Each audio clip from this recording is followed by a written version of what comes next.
안녕하세요, 여러분. 저는 40대 후반이 된 여자입니다. 사실 저는 아주 어린 시절이 기억이 나지 않아요. 그러니까 제가 어느 부모의 뱃속에서 태어났는지, 어떻게 시설로 들어가게 된 건지 하는 기억 말입니다. 지금은 40대 후반에 접어들어 기억력이 많이 퇴화되어 기억이 더욱 안 날 수도 있지만, 어린 시절에도 저의 친부모에 대한 기억은 전혀 없었던 것 같습니다. 저는 고아원에서 자랐고 사람이 무섭고 두려운, 또 사람에게서 벗어나고 싶은 사람입니다. 제가 왜 이렇게 사람을 혐오하게 되었는지는 제 이야기가 끝이 나면 모두들 아시게 될 것이라 생각합니다. 저는 어릴 때 포대기에 쌓여 고아원 문 앞에 버려졌다고 했습니다. 제 기억은 아니고 저를 키워주신 고아원 원장님의 말씀이 그러했습니다. 출생신고조차 되어 있지 않은 핏덩이였다고 하셨습니다.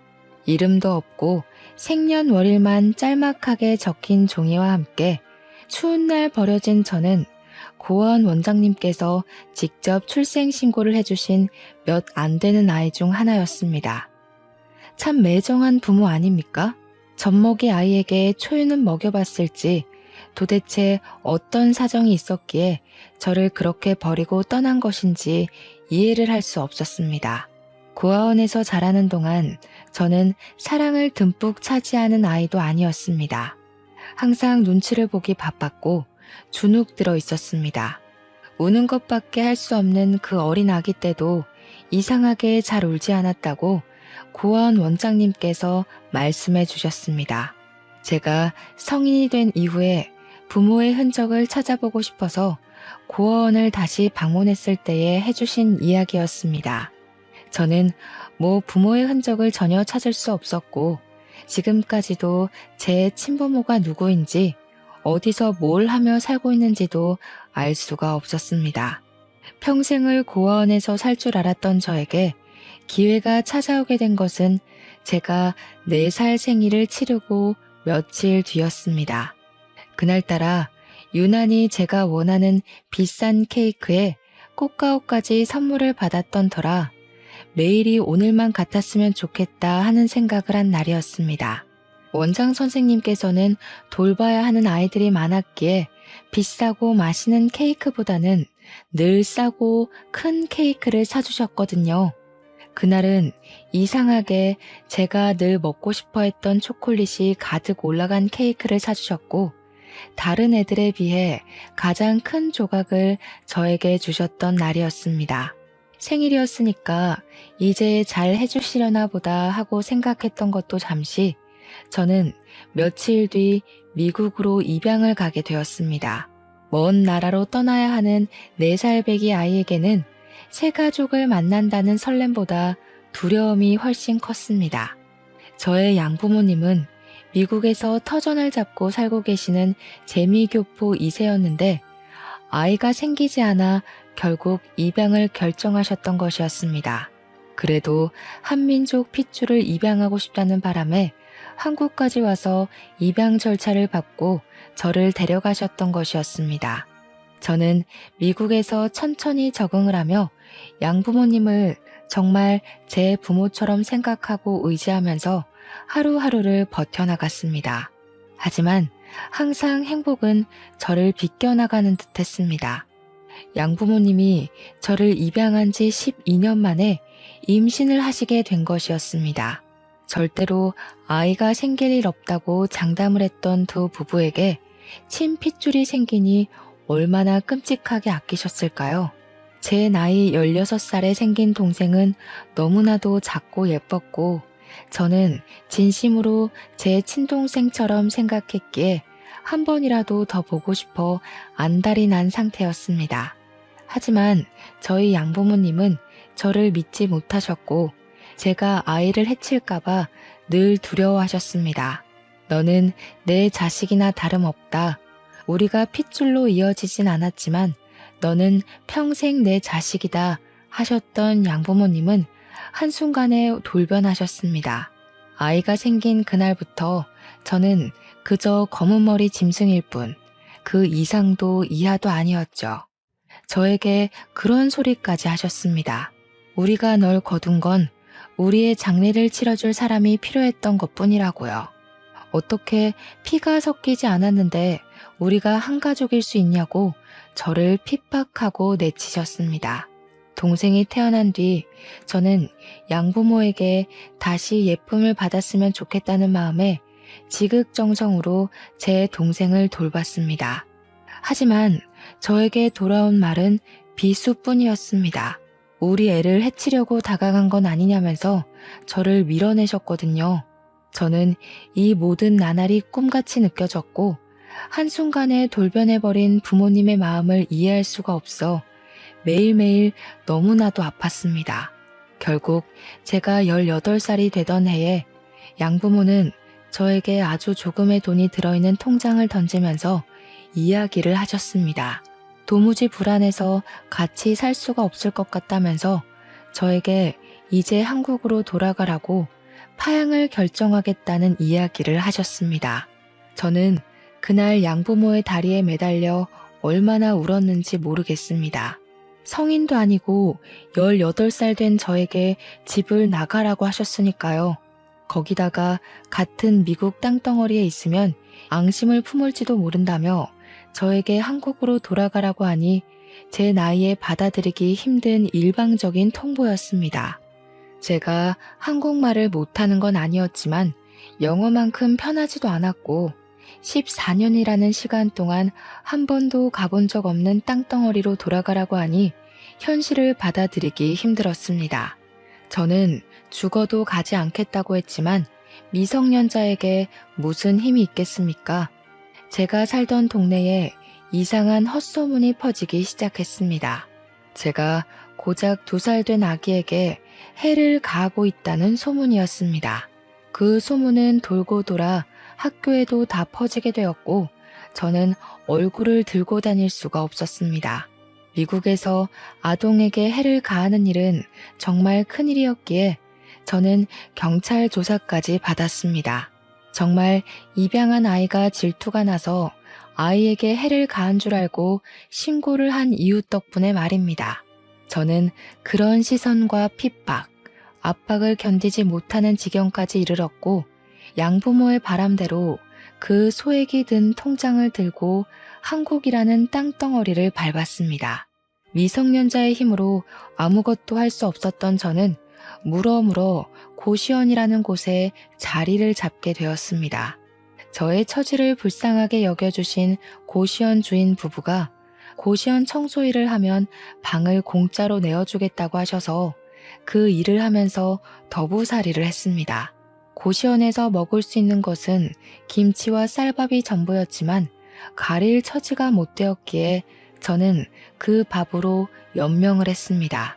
고등학교를 가라는 고시원 주인 부부의 조언 덕에 혼자서 학교까지 찾아가 입학을 하겠다고 했고 저는 학교를 다니면서 틈틈이 아르바이트를 했습니다.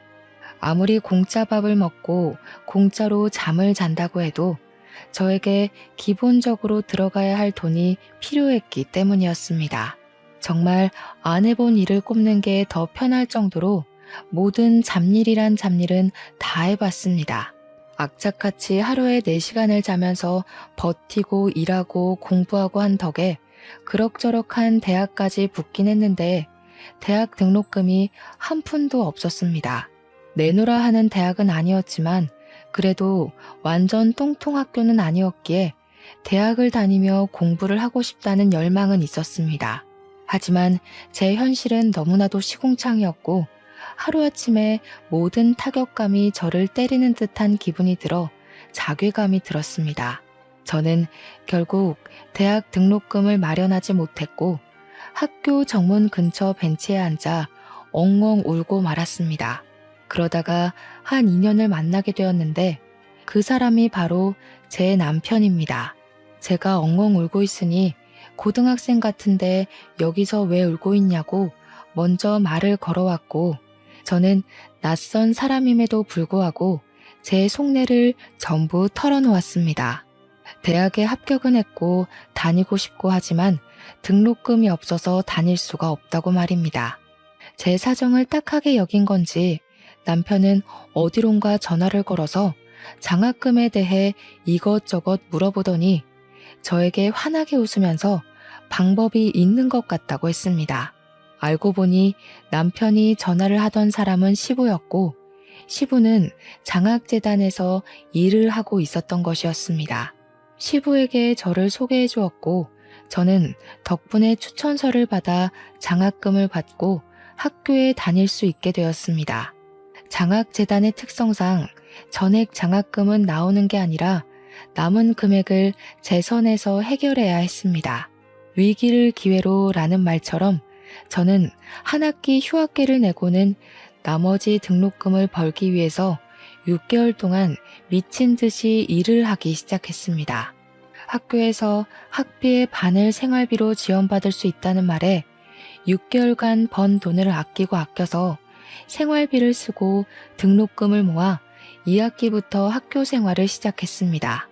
어린 나이에도 본인의 앞가림을 잘한다고 시부는 저를 참 예쁘게 봐주셨고 남들에게 자랑도 아낌없이 하셨습니다. 우리 장학재단에 새로 후원을 받게 된 여학생이 파양당한 상처를 딛고 씩씩하게 잘 살고 있다면서 좋은 자리가 있으면 아낌없이 추천을 해달라고도 하셨습니다. 저의 대학 생활은 참으로 순탄했습니다. 학교가 좋은 편은 아니라서 과외 아르바이트를 하며 돈을 벌 수는 없었지만 학원에서 채점 선생님을 하며 생활비를 벌었습니다. 단시간 일을 하고도 꽤 쏠쏠한 돈을 만질 수 있었고 나중에는 학원에서 매달 실시하는 시험 문제를 출제하는 일을 도우며 꽤 괜찮은 돈을 벌었습니다. 거기다가 가끔 시부와 남편이 저를 위해 밥을 사주기도 했고 학교 생활에 필요한 물품을 조달해 주시기도 했습니다. 남편과 시부에게 받은 걸 생각하면 정말 하나하나 나열할 수가 없을 정도로 감사한 도움을 많이 받았습니다. 그와 더불어 남편에게 점점 마음이 쏠리는 저를 아무도 말릴 수가 없었습니다. 저는 몰래 남편을 짝사랑하게 되었습니다. 멀끔하고 잘생긴 선배가 제가 어디에서 뭘 하고 있던 챙겨주지 못해 안달난 사람처럼 구니까 당연히 제가 폭 빠져들 수밖에 없었습니다. 저는 그 누구에게도 그런 관심과 사랑을 받아본 적 없는 사람이었으니까요. 저는 점점 커지는 제 마음을 숨기지 못했고 결국에는 터져나갈 위기에 봉착하자 이 마음을 당당하게 고백하기로 결심을 했습니다. 저는 발렌타인데이 날 초콜릿을 주면서 고백을 하겠다고 마음을 먹고 서툰 솜씨로 재료를 사다가 제 사랑을 담은 수제 초콜릿을 완성했습니다. 남편에게 줄 것이 있다고 만나자고 했는데 앞불싸 이미 초콜릿을 많이 받았는지 한알음 들고 나타났더라고요. 다들 고급스럽게 포장이 되어 있었는데 그 사이에 서툰 솜씨로 만든 제 초콜릿이 낀다고 생각하니 너무 부끄러웠습니다. 저는 결국 초콜릿을 주지 못하고 뒤로 숨기고 말았는데 제 표정을 보고 알아차린 것인지 저에게 남편이 웃으면서 이야기를 하더라고요. 자기한테는 왜 초콜릿 안 주냐고요. 제가 준비한 초콜릿이 제일 가지고 싶었다고 하면서 이야기를 하길래 용기를 내서 결국에는 고백을 하게 되었습니다. 저에게 먼저 고백하게 만들어서 미안하다며 앞으로는 그만큼 자기가 잘하겠다고 대답을 하는데 이게 무슨 소리인가 싶어서 눈만 껌뻑였습니다. 저에게 남편이 자기도 같은 마음이라면서 앞으로는 연인으로 잘 지내보자고 이야기를 하길래 그제야 이게 꿈이 아니구나 싶었죠. 저희는 그렇게 CC가 되었고 남들이 부러워할 만큼 닭살 돋은 연애를 시작했습니다. 남편이 군대를 다녀온 덕분에 저랑 같이 손잡고 졸업까지 함께 했습니다. 같이 학사모를 쓰고 사진을 찍는데 눈물이 다 나오더라고요. 우리의 대학생활 정말로 고생했다고 앞으로도 잘 지내보자고 했습니다. 저랑 남편은 대학을 졸업한 이후 취업 준비도 서로 돕고 서로의 포트폴리오와 자기소개서를 검토해주며 사이좋게 지냈습니다. 그 결과 남편은 은행에 취직을 하고 저는 중소기업에 취직을 할 수 있게 되었습니다. 주말에 데이트를 하면서 여느 직장인과 다름없는 일주일을 보내고 둘이 만나 서로의 애정을 확인하고 충전하고 그렇게 지내고 있었습니다. 그러던 어느 날 남편과 데이트를 하고 있는데 어떤 여자가 남편의 이름을 부르는 게 아니겠습니까? 제가 놀래서 남편을 보고 누구냐고 물어보았습니다. 우리 남편이 대학 다닐 때도 인기가 꽤 좋았었기에 회사 동료들 중에서도 인기가 많은 편에 속할 거라 생각을 했었거든요. 아무래도 은행에는 여자 직원들도 꽤 많았기 때문에 은근히 저는 남편이 바람이라도 필까봐 티는 못 냈지만 전전긍긍하고 있었거든요. 친근하게 남편의 이름을 부르는 정도의 사이라는 거니까 저는 알게 모르게 질투심이 확 올라왔습니다. 남편은 난감해하면서 저에게 우리 누나야 하고 말을 하더라고요. 저는 황당해서 인사를 했고 누나분은 저에게 여자친구냐고 물어보더니 마침 잘 됐다면서 커피를 한잔 하자고 하시더라고요. 거절하기도 애매한 상황에 남자친구를 쳐다보니까 마침 시간도 남는데 커피나 한잔 하자고 하면서 카페에 들어가는데 조금 불편하더라고요.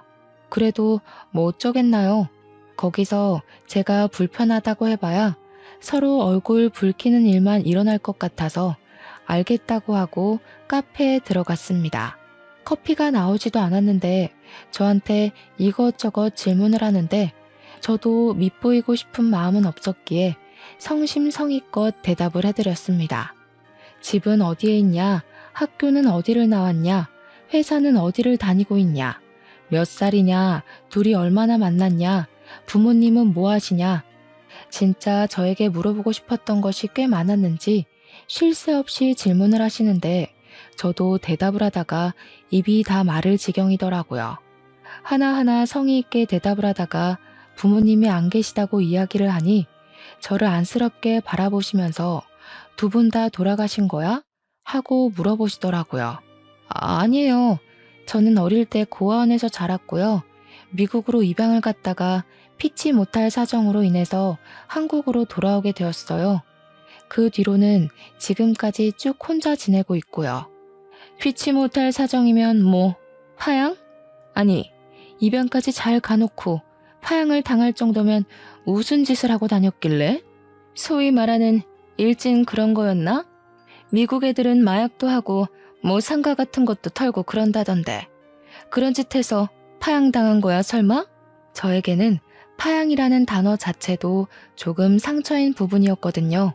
그런데 아무렇지 않게 들쑤시는 저런 말이 너무나도 견디기 힘들었습니다.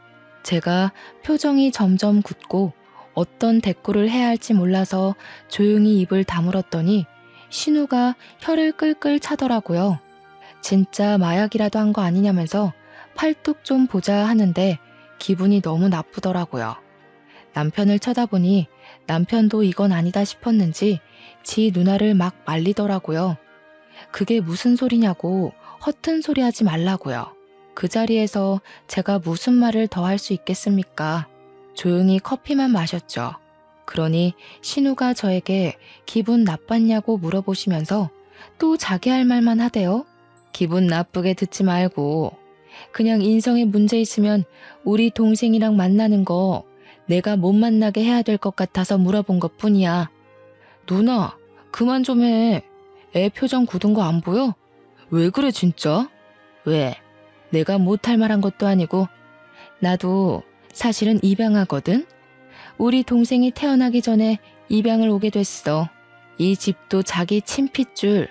그것도 아들이 생겼는데도 나를 얼마나 예뻐했는지 몰라. 그러니 파양도 안 시키고 지금까지 같이 살고 있는 거 아니겠어? 파양이라는 게 절차도 복잡하고 쉽지 않잖아. 그러니까 당연히 내가 오해하고 문제가 있었을 거라 생각할 수밖에 없지 않겠어? 그것도 같은 대한민국 땅덩어리도 아니고 미국에서 파양을 당했다는데 궁금할 수도 있지. 되게 예민하게 구네. 저는 기분이 너무 나빠서 꼭 울음이 터질 것만 같았고 그 자리에서 아무렇지 않은 척하는 게 버거웠습니다. 결국 고개를 푹 숙이고 최대한 흘려드리려고 하고 있으니 남편이 벌떡 일어나서 제 손을 잡더라고요.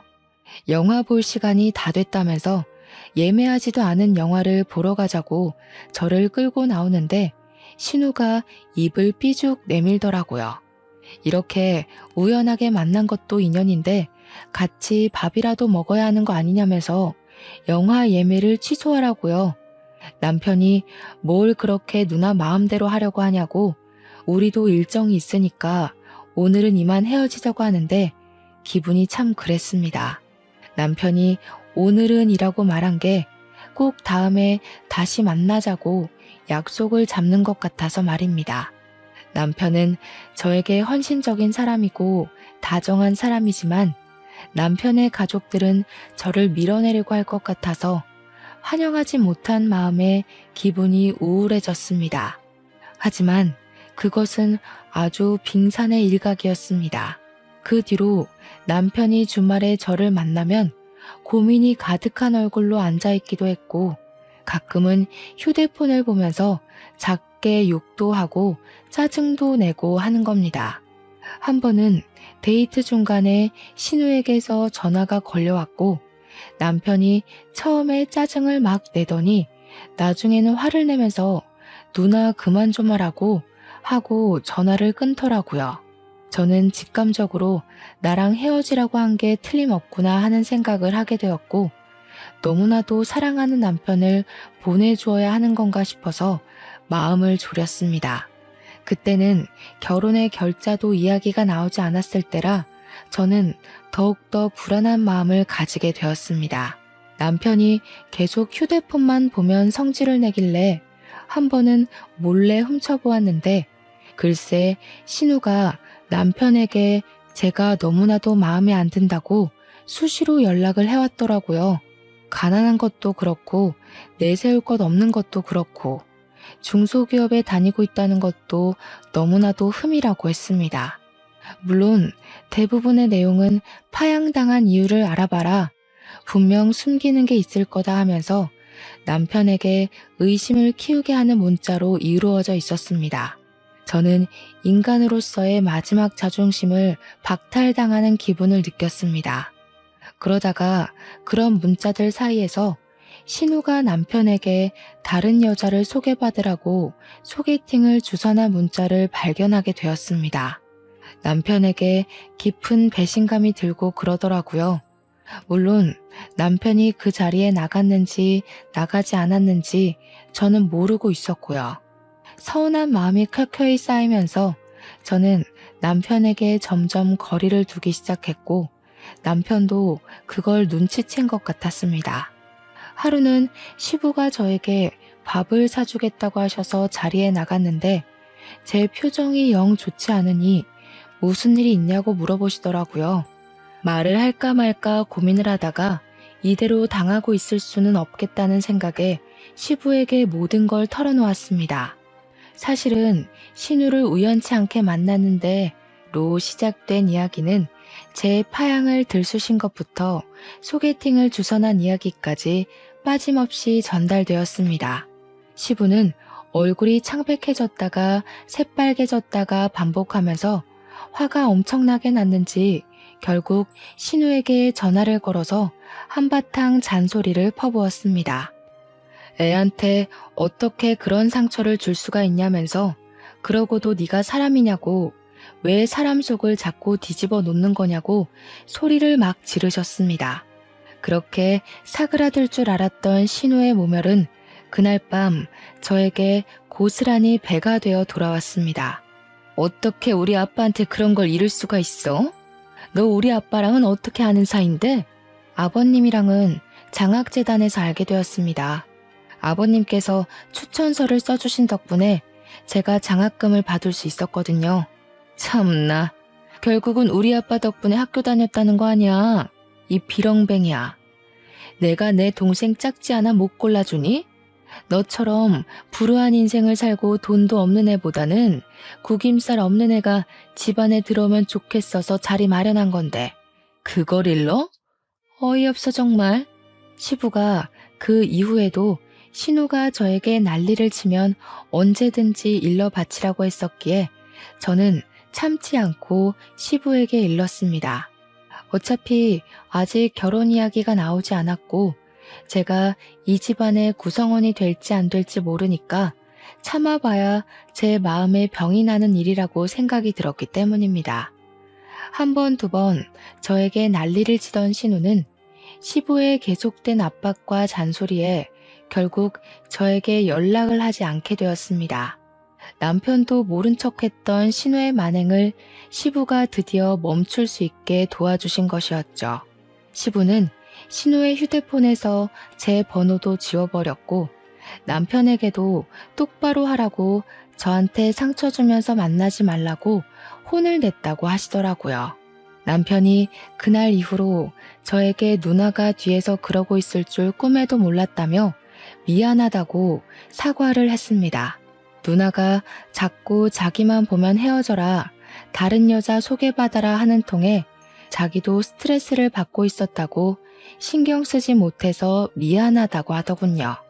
저는 남편의 진심을 엿보게 된 것 같아서 쿨하게 용서를 해주었습니다. 제가 남편을 너무나도 많이 사랑하고 있었으니까요. 결국 저희는 22살에 연애를 시작해서 7년간의 연애를 거친 뒤 29살에 결혼을 하게 되었습니다. 상견례라는 것도 딱히 할 것이 없어서 시댁에 인사만 드리고 준비를 하기로 했는데 처음 인사드리러 간 날을 아직도 기억에서 잊을 수가 없네요. 시댁에 방문해 첫 발을 내딛는데 약 2m 정도 떨어진 거리에서 팔짱을 끼고 신우랑 시모가 저를 바라보고 있었거든요. 그 눈빛이 아직도 생생합니다. 딱 봐도 너 앞으로 시집살이 죽었다. 정말 마음에 드는 구석이 하나도 없는 계집애라는 눈으로 저를 보고 있었거든요. 가진 것도 하나 없다는 걸 문제 삼아 핀잔을 주면서도 제 파양 이야기를 꺼내고 싶어서인지 자꾸 미국을 들먹이셨습니다. 그래도 미국에서 오래 살았으니 영어는 잘하겠네 하면서 은근슬쩍 말이죠. 저는 기분이 나빴지만 꾹 참고 버티는 수밖에 없었고 시부의 열렬한 지지로 결혼에 꼴이 날 수 있게 되었습니다. 제 결혼 생활은 말이죠. 시집살이를 시키고 싶었던 시모와 신우의 바람대로 흘러가지 못했습니다. 시부가 하나하나 저를 끌고 다니면서 챙겨주셨고 제가 부당한 대우를 받지 않도록 지켜주셨기에 시모와 신우의 질투가 어마어마했습니다. 신우에게는 아이가 둘이 있었는데 신우가 꽤 어린 나이에 사고를 쳐서 결혼을 한 덕에 애들 나이가 조금 있었습니다. 시조카가 초등학생이었는데 항상 신우 혼자서 애를 데리고 다니는 것이 궁금해서 심해부는 뭘 하냐고 물어보니 이혼했다고 하더라고요. 이혼해서 애를 둘 키우는 거나 나름 존경스럽긴 하네. 한 것도 잠시 틈만 나면 저에게 애를 맡기고 주말에 놀러 가는 게 아니겠습니까? 영어를 가르치라면서 주말이면 우리 집에 애를 두고 나가고 지는 술을 처먹으러 가고 여행을 가고 하는 겁니다. 남편도 처음에는 신우한테 너무한 거 아니냐고 우리 집이 무슨 보육원인 줄 아냐고 당장 애 데려가라고 난리를 쳤습니다. 하지만 이게 계속 반복이 되고 신우는 뻔뻔하게 나오고 나중에는 싸우기도 지친 건지 저한테 그냥 조카들 좀 보라고 하더라고요. 은행에서 승진 문제를 두고 골치가 아픈데 집에서까지 스트레스 받고 싶지 않다고 저한테 제가 굽히면 편할 일이라고 하더라고요. 연애 때랑은 너무나도 달라진 모습에 저는 숨이 턱턱 막히는 것 같은 기분이 들었습니다. 제가 신우에게 애를 더 이상 봐주지 못하겠다고 하니 신우가 오히려 저를 타박하면서 조카들의 영어 실력이 하나도 늘지 않았다고 미국에 살았다는 거 다 거짓말 아니냐고 하더라고요. 제가 얼마나 열이 받았는지 신우에게 미국 시민권증을 보여주면서 저 이중 국적이고 미국 사람이라고 하던 했습니다. 그러자 시모가 옆에서 얄밉게 우리 딸 힘드니까 애도 좀 봐주고 미리미리 육아하는 거 연습하는 셈 치면 좋지 않냐고 하더라고요. 애들이 이미 초등학생인데 이게 어떻게 육아 연습이 되겠습니까? 제가 애가 있는 것도 아니고 임신을 한 것도 아닌데 말이죠. 애들은 주말마다 찾아와서 날뛰고 다니지. 남편은 집에 있으면 머리 아프다고 자꾸 밖으로 나돌지. 신우와 시모는 뻔뻔하지. 하루하루가 어떻게 흘러가는 건지 모를 정도로 제 시간은 하나도 가지지 못하고 허송 세월을 보냈습니다. 그렇게 2년이 지난 어느 날, 저희가 이사를 가야 하는데 전세금이 살짝 모자라더라고요. 집 크기를 줄여야지만 전세금을 맞춰서 집을 구할 수 있었고, 아이 계획을 미루자고 하니 남편은 그게 무슨 소리냐며 저에게 화를 냈습니다. 나이가 더 들기 전에 빨리 아이를 낳아야 서로에게 더 건강한 육아가 되지 않겠냐고 당장 애를 낳자고 하는 거죠. 집을 줄이는 게 뭐가 문제라고 아이를 미루자고 하는 거냐고. 좁은 집이어도 육아는 충분히 가능하다고 우기는 남편. 작은 집에서 애를 어떻게 키울 것이냐. 우리도 기반을 잡고 계획적으로 육아를 하자는 소리하고 우기는 저. 남편과 저의 사이는 점점 더 나빠지기만 했습니다. 이 이야기를 전해들은 시모는 저에게 대를 끊으려고 하는 거냐고 당장 애부터 가지고 요즘은 원룸에서도 애를 다 키우고도 남는다고 하는 겁니다. 상식적으로 원룸에서 어떻게 애를 키웁니까? 제가 기가 막혀서 아무것도 못하고 있는데 시부가 저에게 연락을 하셨더라고요. 제가 집 때문에 고민을 한다는 걸 전해 들으셨는지 한참을 이것저것 물어보시다가 저에게 집을 짓자고 하시는 게 아니겠습니까? 갑자기 집을 짓자고 하셔서 이게 무슨 소리인가 하니 시부가 예전에 사둔 변두리 땅이 있는데 요즘 거기가 개발되어서 학교도 들어오고 편의시설도 다 생겼다고 하더라고요. 서울이랑 멀지 않은 경기권이고 버스랑 지하철도 다 있으니까 출퇴근하는 데에도 아무 문제가 없을 거라며 이야기를 하셨습니다. 그 터가 주택 부지로도 충분히 쓸 수 있는 공간이니까 한 3층짜리 집을 지어서 저희 가족과 시부모님이 분리형으로 세대를 꾸려서 지내는 게 어떠냐고 하시더라고요. 예를 들면 1층은 아이가 생길 저희가 쓰고 2층은 시부모님이 쓰고 그런 식으로 나누자고 하시더라고요. 아이가 생기면 본인들이 아이를 봐주기도 쉽고 이제 시부도 은퇴를 하실 거라면서 시간이 많이 생기니 좋을 것 같다고 하시는 겁니다. 같이 집 지어 살면 단점도 있겠지만 장점도 충분히 있을 거라며 저에게 차근차근 해주시는데 남편은 냅다 좋다고 하더라고요. 하지만 저는 시부의 말이 달콤하기도 전에 독 같기도 했습니다. 시모의 시집살이가 걱정이 되었기 때문이었습니다. 제 고민을 눈치채신 시부가 걱정하지 말라고 시모의 시집살이는 든든하게 자기가 막아주겠다고 호언장담을 하셨습니다. 제가 지금 당장 가릴 처지가 아니었기 때문에 저는 결국 고개를 끄덕였고 그렇게 집을 짓기 시작했습니다. 일단 시부모님의 노후자금으로 쓸 돈을 전부 쏟아부어 건물을 올리고 저희 전세금을 나중에 드리기로 결정했습니다. 집은 8개월 만에 지어졌고 저와 남편은 그동안 단기 전세를 살다가 이사를 했는데 상상도 못할 일이 벌어졌습니다. 바로 3층짜리 집 중 2층은 전세를 주기로 했었는데 2층에 신우가 쏙 하니 이사를 들어와 알박기를 시전한 것이었습니다. 시모는 미리 알고 있었던 건지 별말을 하지 않았지만 저와 시부는 너무나도 어이가 없어서 신우를 멍하니 바라만 보았습니다. 당당하게 신우는 어차피 너네도 애 낳으면 뛰어다닐 게 뻔하니까 1층에 살아야 하지 않겠냐고 배려를 한 거라며 발망치를 든 신우는 2층에 자리를 잡았습니다. 층간 소음이 어찌나 심한지 집을 꼼꼼하게 지었지만 뛰어다니는 초등학생 조카들의 소음은 그 벽을 뚫고 전해지더라고요. 시부모는 3층, 신혼에는 2층, 저희는 1층에 자리를 잡고 어영부영 한가족 살림을 하기 시작했습니다. 저는 집을 이사하고 나서 계획했던 대로 임신을 하게 되었고 특히나 시부가 좋아하셔서 무척이나 마음이 좋았습니다. 같이 살다 보니 저희는 전세금 모았던 걸 전부 시부모님한테 드렸으니까 신우는 얼마를 내고 들어온 건지 궁금해지더라고요. 은근슬쩍 신우한테 얼마 내고 들어왔냐고 물어봤더니 자기는 집 짓는데 한 푼도 내지 않았다고 당당하게 이야기를 하더라고요. 저한테 우리 엄마 아빠 집인데 뭐 어떠냐고 하길래 저희는 집은 있다고 이야기를 하니 지금 돈 가지고 유세 떠냐고 어이없다고 하더라고요. 당연히 어이가 없죠. 시부모님이 나중에 돌아가시고 나면 이 집을 어떻게 처분할 건지도 생각을 해봐야 했으니까요.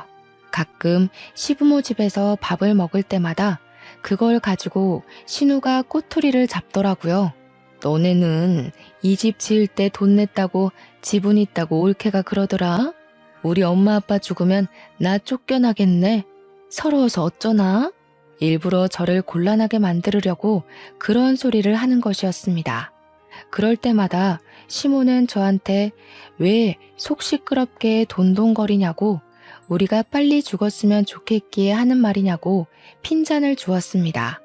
남편은 저에게 욕심 부리지 말고 여기서 평생 살 거니까 그냥 좋은 게 좋은 거다 하고 고개 숙이고 살라고 했습니다. 하지만 시부만큼은 그런 사람들 사이에서 제 편이 되어주셨습니다.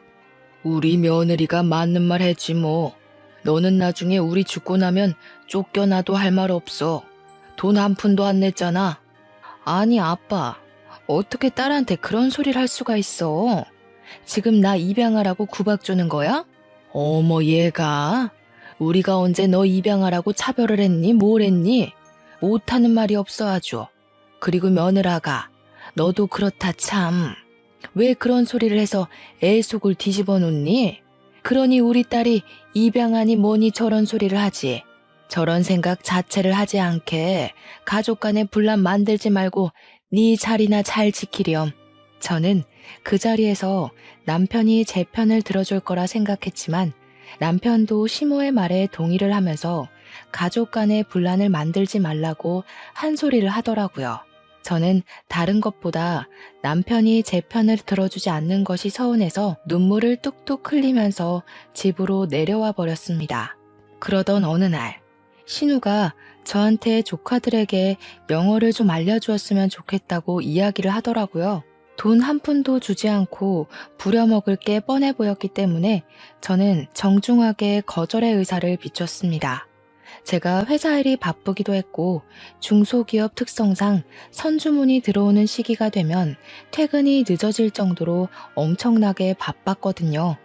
제가 맨날 퇴근을 늦게 하던 시기라서 도저히 시간이 나지 않을 것 같다고 남편한테 밥 차려줄 시간조차 없다고 이야기를 했습니다. 물론 조카를 맡고 싶지 않았던 마음이 컸지만 시간이 없는 건 사실이었습니다.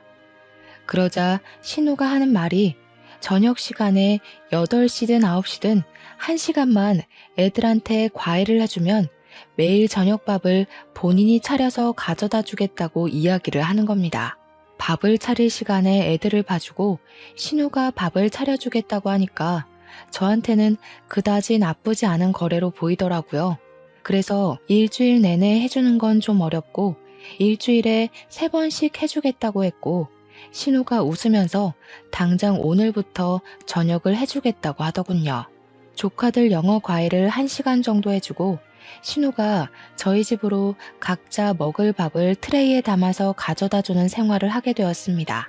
신우가 그렇게 착한 사람이 아님을 분명 알고 있는데도 밥도 개개인 그릇에 딱딱 식당처럼 내주고 설거지도 본인이 하겠다면서 그릇을 들고 가더라고요.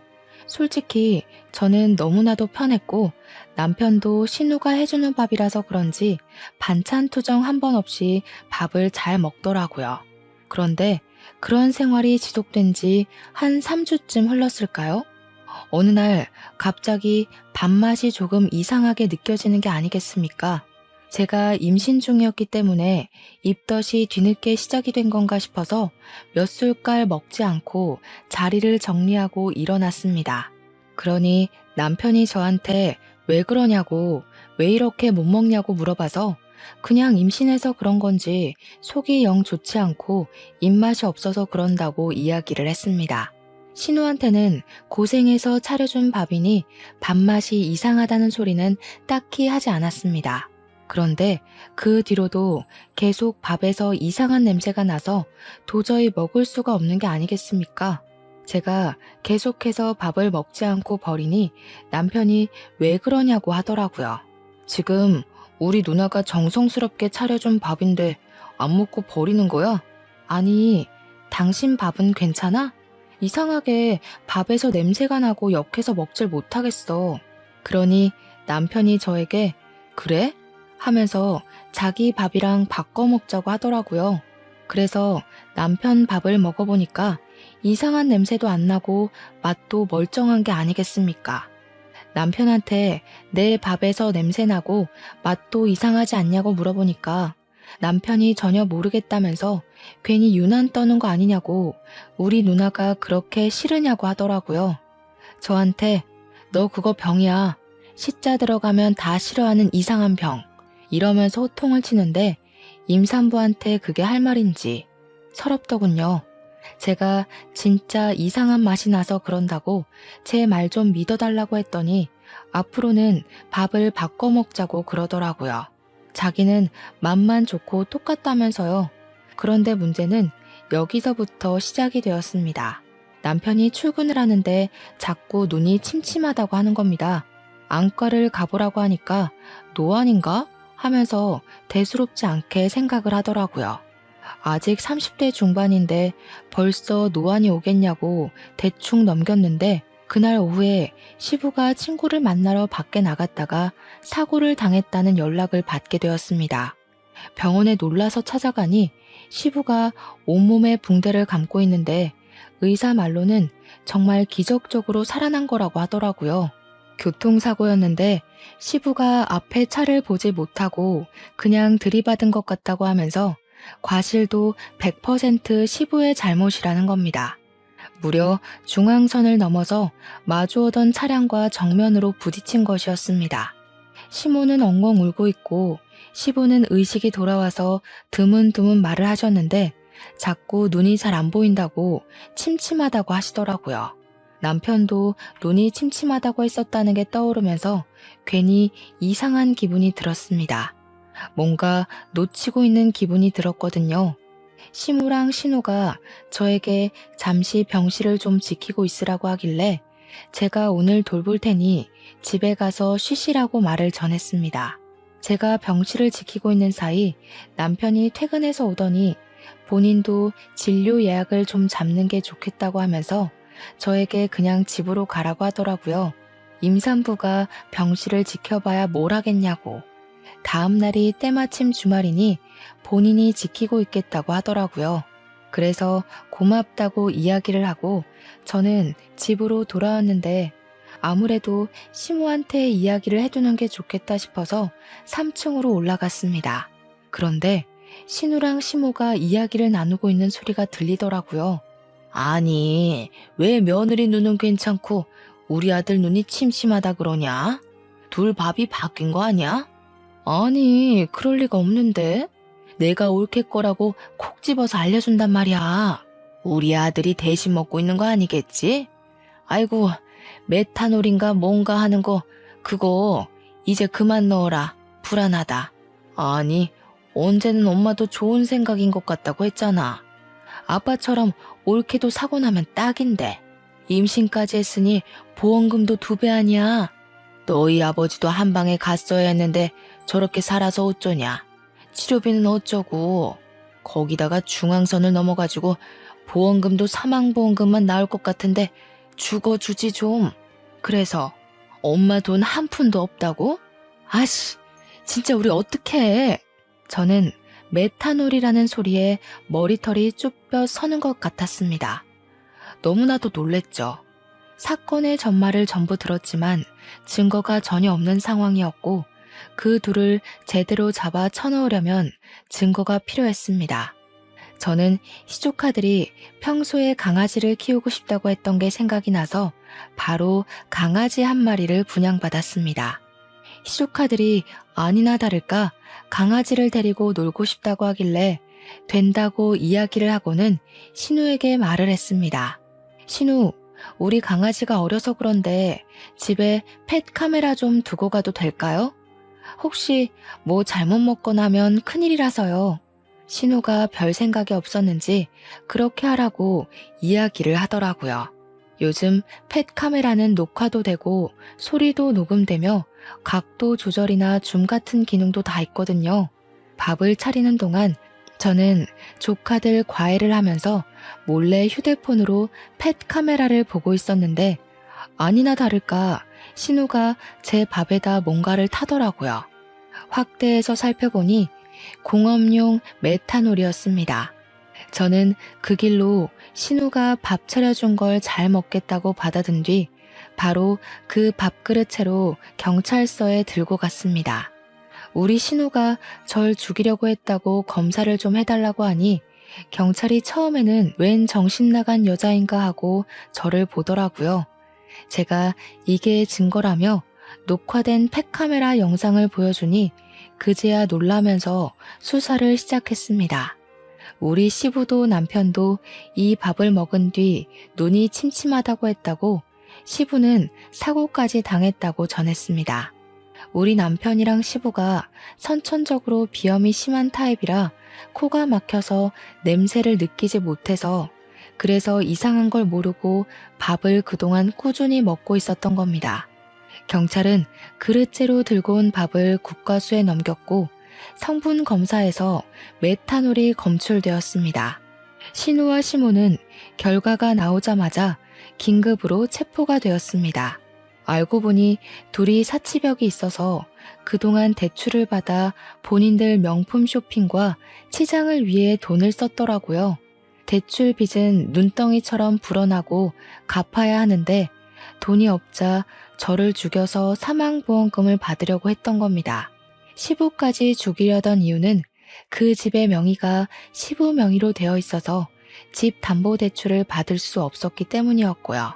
저도 모르는 사이에 제 사망보험이 7개나 가입이 되어 있었다는 걸 보고 기함을 토했습니다. 둘 다 저에게 엉엉 울면서 빌었지만 저는 당연히 선처를 해주지 않겠다고 했습니다. 우리 남편은 시력이 많이 손상되어 있는 상태였는데 복구를 할 수 있는 방법이 없다고 하더라고요. 신경의 문제라서요. 제가 임신 중이었기에 가중처벌을 받은 시모와 신우는 둘 다 감옥 생활을 하게 되었습니다. 시부는 다행히 뼈가 잘 붙어서 호전이 되었고 저에게 재산 분할을 해줄 테니 이혼을 하라고 하셨습니다. 남편은 그 소리를 듣자마자 자기 눈도 잘 안 보이는데 자기를 버리고 가면 어떻게 하냐고 저와 시부에게 소리를 쳤지만 그게 뭐 제 문제인가요? 소송으로 이혼을 마치고 나니 시부가 저에게 그 집을 팔아서 나온 돈 반을 뚝 떼주시더라고요. 그런 인간들이랑 같이 살고 싶은 마음이 없다면서 시부는 감옥에 있는 시모와 이혼 소송을 통해 이혼을 하셨고요. 남은 돈으로 실버타운에 입소를 하셨다고 하셨습니다. 남편에게도 조금은 떼어주신 것 같은데 그 이후로 어디서 뭐라고 사는지 소식은 전혀 못 듣고 있고요. 저는 시부랑은 가끔 연락을 하고 지내고 있습니다. 벌써 이혼을 한 지도 5년이라는 시간이 흘렀습니다.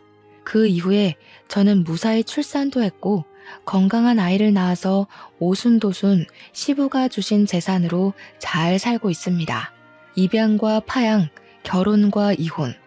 제게 남은 가족은 제 울타리 안에서 항상 웃음이 가득한 우리 딸밖에 없다고 생각하며 앞으로의 인생을 살아보려고 합니다. 세상의 시궁창을 모두 맛본 뒤 얻은 한떨기 꽃 같은 우리 딸과 저의 남은 인생을 모두 응원해 주시기 바랍니다. 긴 이야기 들어주신 여러분 정말로 감사합니다.